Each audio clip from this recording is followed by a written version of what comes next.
I think construction is primarily in the interior renovation of multifamily apartments.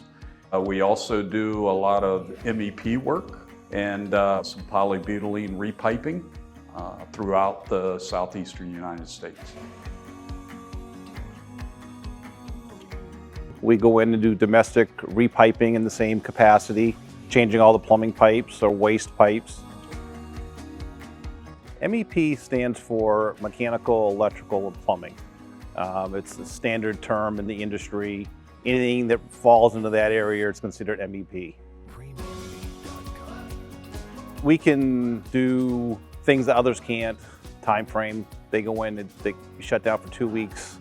Places we go into, a day or two in the health center being shut down is a major deal. So we'll go in and we'll populate with 10 guys or 12 guys and we'll get it done in a 1-day period or less. For all intents and purposes, it's a brand new apartment.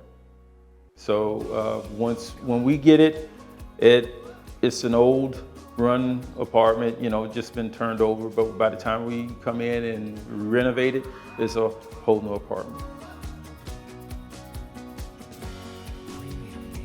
It's a really easy process, thankfully. Basically, the resident will move out, they will turn in the keys, and then from there we hand it over to Think Construction. They hand it back when it's complete.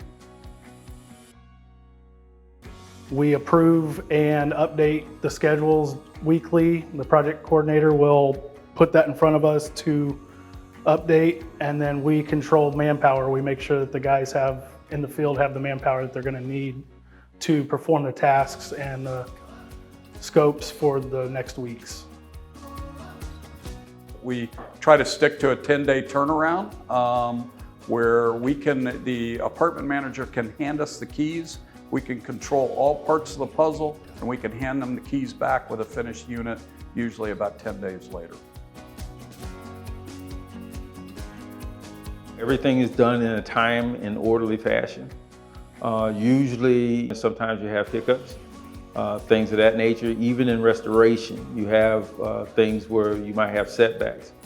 But with Think Construction, are very far in between. We pride ourselves on the quality and timeliness of our work, and I think we've got a long track record of proving that to the owners that we work for.